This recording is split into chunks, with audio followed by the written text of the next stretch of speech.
ಹೆಸರು? ನಮ್ಮ ಹೆಸರು ಪವನ್ ಕಲ್ಯಾಣ್ ಅಂತ ಹೇಳ್ಬಿಟ್ಟು. ನಮ್ಮೂರ ಹೆಸರು ಪುರ. ಇವಾಗ ಪ್ರದೀಪ್ ಈಶ್ವರ್ ಬಗ್ಗೆ ಹೇಳೋಕ್ಕೆ ಏನಂದರೆ, ಹೆಣ್ಮಕ್ಳಿಗೆಲ್ಲ ಒಳ್ಳೇದು ಮಾಡ್ತಿದ್ದಾನೆ. ಬಸ್ಸಲ್ಲಿ ಫ್ರೀ ಅಂತ ಇದು, ಮತ್ತು ಮನೆ ಮನೆಗೆ ಬಂದು ಏನು ಪ್ರಾಬ್ಲಮ್ ಇದೆ ಅಂತ ತಿಳ್ಕೊಳೋಷ್ಟು. ಮತ್ತು ಜೊತೆಗೆ ಪ್ರದೀಪ್ ಈಶ್ವರು ಅವ್ರಿಗೂ ತಂದೆ ತಾಯಿ ಇಲ್ಲಲ್ಲ, ಆ ಥರ ತಂದೆ ತಾಯಿ ಇಲ್ಲ ಮಕ್ಕಳಿಗೆಲ್ಲ ಫ್ರೀಯಾಗಿ ಓದಿಸ್ತಾನೆ ಅಂತ ಹೇಳ್ಬಿಟ್ಟು ಮಾತು ಕೊಟ್ಟಿದ್ದಾನೆ ಪಾಪ. ಅವ್ರು ಎಷ್ಟು ಜನ ಇದ್ದಾರೋ ಮಕ್ಕಳು ಈಗಲೂ ಹುಡ್ಕೊಂಬರ್ರಿ, ಪ್ರದೀಪ್ ಈಶ್ವರ್ ಈಗಲೂ ಓದಿಸ್ತಾರೆ ಎಲ್ಲರನ್ನೂ. ಬಸ್ಸಸ್ ಇಲ್ಲ, ಬಸ್ಸಸ್ಸು ಟ್ರಾವೆಲಿಂಗ್ ಮಾಡೋಕ್ಕೆ ಜಾಸ್ತಿ ಕಷ್ಟ ಆಗುತ್ತೆ. ಗೋರಿಬಿದೂರಿಂದ ಹಿಡಿದು ಚಿಕ್ಕಬಳ್ಳಾಪುರವರೆಗೂ ಬರೋಕ್ಕೆ ಜಾಸ್ತಿ ಇಕ್ಕಟ್ಟು. ಜನಗಳೆಲ್ಲ ಪೋಷಟಹಳ್ಳಿ ಮಂಚನಹಳ್ಳಿಯಲ್ಲೆಲ್ಲ ಇಬ್ಬಂದಿ ಇರ್ತೈತೆ. ಜಾಸ್ತಿ ಬರೋಕ್ಕೆ ಜಾಸ್ತಿ ಕಷ್ಟ ಆಗುತ್ತೆ. ಈವ್ನಿಂಗು ಬಸ್ ಸಿಗೋಲ್ಲ, ಮಾರ್ನಿಂಗು ಬಸ್ ಸಿಗೋಲ್ಲ, ಜಾಸ್ತಿ ಕಷ್ಟ ಆಗಿಬಿಟ್ಟಿದೆ. KSRTC ಬಸ್ಸುಗಳೇ ಬೇಕೇ ಬೇಕು, ಜಾಸ್ತಿ ಬೇಕಾಗಿದೆ ಬಸ್ಸುಗಳು ಮಾತ್ರ. ಜನಗಳಿಗೆ ಬೇಕಾಗಿರೋದು KSRTC ಬಸ್ಸುಗಳು. ಎಕ್ಸ್ಟ್ರಾ ಹಾಕಿದ್ರಷ್ಟು ಖುಷಿ ಪಡೋಕ್ಕೆ ನಾವು ಖುಷಿ ಪಡ್ತೀವಿ ಎಲ್ಲರೂ. ಇಲ್ಲ ವಸ್ತು ಅವರು ಒಳ್ಳೆ ಕೆಲಸಗಳು ಮಾಡ್ತಾರೆ ಅಂತೆಲ್ಲ ಗೊತ್ತಾಗ್ತಿದೆ. ಮತ್ತು ಶಿಕ್ಷಣದ ಬಗ್ಗೆ ತುಂಬ ಕಾಳಜಿ ವಹಿಸ್ತಾ ಇದ್ದಾರೆ. ಮತ್ತು ಹಳ್ಳಿ ಕಡೆ ಇರೋ ಹುಡುಗರಿಗೆಲ್ಲ ಒಳ್ಳೆ ಶಿಕ್ಷಣ ಕೊಡಬೇಕಂತ ಹೇಳಿದರು. ಎಲ್ಲ ಪ್ರತಿ ಸಂಡೇನೂ ಬಂದುಬಿಟ್ಟು ಟೀಚರ್ಸ್ ಬೇರೆ ಕಡೆ ಕರೆಸಿ ಅವ್ರಿಗೆ ಬೇಕಾಗಿರೋ ಶಿಕ್ಷಣ ಕೊಡಿಸಿ ಅಂತ ಹೇಳಿದ್ರು.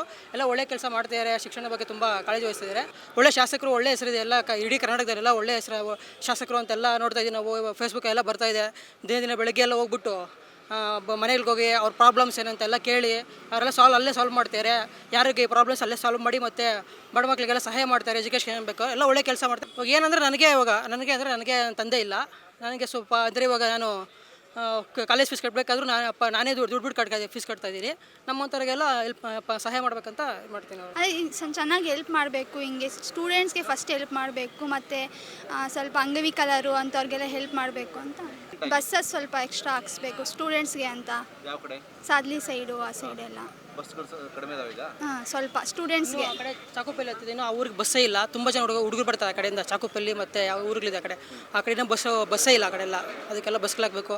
ಮತ್ತು ಅವರು ಹೇಳಿದ್ರು ಅಂದರೆ ತಂದೆ ತಾಯಿ ಇಲ್ಲದವ್ರಿಗೆಲ್ಲ ಸ್ಕಾಲರ್ಶಿಪ್ ಕೊಡ್ತೀನಿ ಅಂತ. ಅದನ್ನು ಆದಷ್ಟು ಬೇಗ ಅವರು ಕೊಡಬೇಕಂತ ನಿರೀಕ್ಷೆ ಮಾಡ್ತಾಯಿದ್ದೀವಿ ಸರ್. ಅದೇ ಹೊಸ ಶಾಸಕರು ಸ್ಕೂಲ್ ಬಗ್ಗೆ ಸ್ವಲ್ಪ ಮೊನ್ನೆ ಮೀಟಿಂಗ್ ತಗೊಂಡು ಜಿಲ್ಲಾ ಪಂಚಾಯತ್ ಇದರಲ್ಲಿ ಇದು ಸ್ಕೂಲ್ ಬಸ್ ಕಳಿಸ್ಕೊಡ್ತೀನಿ ಅಂತ ಹೇಳಿದ್ದಾರೆ. ಅವ್ರು SLC ಹುಡುಗರಿಗೆ ಸ್ಕಾಲರ್ಶಿಪ್ಪು 1000 ರೂಪಾಯಿ ನಾನು ಇದರಿಂದ ಕೊಟ್ಟು ಬುಕ್ಸ್ ತಗೊತೀನಿ ಅಂತ ಹೇಳಿದ್ದಾರೆ. ಇವರು ಅಧಿಕಾರಿಗಳಿಗೆಲ್ಲ ಬಡವರ ಕೆಲಸ ಮಾಡಿಕೊಡು ಅಂತ ಹೇಳಿದ್ದಾರೆ. ಇವು ಬಂದು ಊರೂರು ಬಂದು ಹಳ್ಳಿಗೆ ಬಂದು ಅವ್ರ ಕಷ್ಟ ಸುಖ ಎಲ್ಲ ವಿಚಾರಿಸ್ತಾ ಇದ್ದಾರೆ. ಅವ್ರ ಬಗ್ಗೆ ಇಷ್ಟು ಗೊತ್ತಾಯ್ತು ಸರ್. ನಾವು ಎಲ್ಲ ಬಡವರ ಕಷ್ಟ ಸುಖಗಳೆಲ್ಲ ವಿಚಾರಿಸ್ತಾ ಇದ್ದಾರೆ. ಅವರು ಬಂದು ಹಳ್ಳಿಗೂ ಬಂದು ಕಷ್ಟ ಸುಖ ನಿಮ್ಮದೇನು, ನಿಮ್ಮ ಸಮಸ್ಯೆ ಏನು ಅಂತೇಳಿ ಎಲ್ಲ ಹಳ್ಳಿಗೆ ಬಂದು ಕಷ್ಟ ಸುಖ ಎಲ್ಲ ವಿಚಾರಿಸ್ತಾ ಇದ್ದಾರೆ ಸರ್. ಒಳ್ಳೆ ಕೆಲಸ ಇನ್ನೂ ಐತೆ ಸರ್. 5 ವರ್ಷ ಐತೆ. ಒಳ್ಳೆ ಕೆಲಸ ಮಾಡಬೇಕು ಅಂತೇಳಿ ಅವ್ರ ಬಗ್ಗೆ ಸರ್. ಈ ಸ್ಕೂಲ್ ಅದೇ ಎಜುಕೇಷನ್ ಬಗ್ಗೆ ಇದು ಹೇಳ್ತಾ ಇದ್ದಾರೆ ಸರ್. ಅವರು ಎಲ್ಲ ಎಜುಕೇಷನ್ ಬಗ್ಗೆ ಚೆನ್ನಾಗಿ ಇದು ಮಾಡಬೇಕು, ಡೆವಲಪ್ ಮಾಡಬೇಕು, ನಮ್ಮ ಚಿಕ್ಕಬಳ್ಳಾಪುರ ಟಾಪ್ 1 ಮಾಡಬೇಕು ಅಂತ ಹೇಳ್ತಾ ಇದ್ದಾರೆ ಸರ್. ಅವರು ಇಂಥ ಶಾಸಕರು ಮುಂದೇನು ಬರಲಿ ಅಂತೇಳಿ ಇಷ್ಟಪಡ್ತೀರಿ ಸರ್ ನಾವು. ಅವರು ಎಜುಕೇಷನ್ ಚೆನ್ನಾಗಿರಲಿ ಅಂತ ನೋಡ್ತಿದ್ದಾರೆ. ಎಜುಕೇಷನ್ ಚೆನ್ನಾಗಿರಬೇಕು. ಸ್ಕಾಲರ್ಶಿಪ್ಸ್ ಕಳಿಸ್ತಿದ್ದಾರೆ. ಚೆನ್ನಾಗಿರ್ಬೇಕು ಎಜುಕೇಷನ್ ಅಂದರೆ. ಅವರು ಈ ಸತಿ ಗೆದ್ದು ಚೆನ್ನಾಗಿ ಒಳ್ಳೆ ಮಾಡ್ತಿದ್ದಾರೆ. ಮುದುಕರಿಗೆಲ್ಲ ಇದು ಮಾಡ್ತಿದ್ದಾರೆ. ಪರವಾಗಿಲ್ಲ, ಅವ್ರು ಪರವಾಗಿಲ್ಲ. ಗೆದ್ದಿದ್ದಕ್ಕೆ ಒಳ್ಳೇದಾಯ್ತು. ಅವರು ಸ್ಕಾಲರ್ಶಿಪ್ಸು ಎಲ್ಲ ಹಾಕಬೇಕು. ಶಾಲಾ ಕಾಲೇಜುಗಳು ಕಟ್ಸ್ಬೇಕು. ಇನ್ನು ಚೆನ್ನಾಗಿರುತ್ತೆ ಕಟ್ಸಿದ್ರೆ. ಅವರು ಕಟ್ಸ್ತಾರೆ. ಆ ಥರ ಬಂದಿದ್ದಾರೆ, ಕಟ್ಸ್ತಾರೆ. ತಂದೆ ತಾಯಿ ಇಲ್ಲದೆ ಮಕ್ಕಳು ಅವರು ಕಟ್ಸ್ತಾರೆ. ಅವರು ಒಳ್ಳೆಯವರು. ಊರುಗಳಿಗೆಲ್ಲ ಬಂದು ಕಷ್ಟ ಸುಖ ಎಲ್ಲ ಕೇಳ್ತಿದ್ದಾರೆ ಅಂತ ಹೇಳ್ತಾಯಿದ್ರು. ಪರವಾಗಿಲ್ಲ, ಅವರು ಬಂದಿದ್ದಕ್ಕೆ ಒಳ್ಳೆಯದಾಯಿತು ಪ್ರದೀಪ್ ಈಶ್ವರು.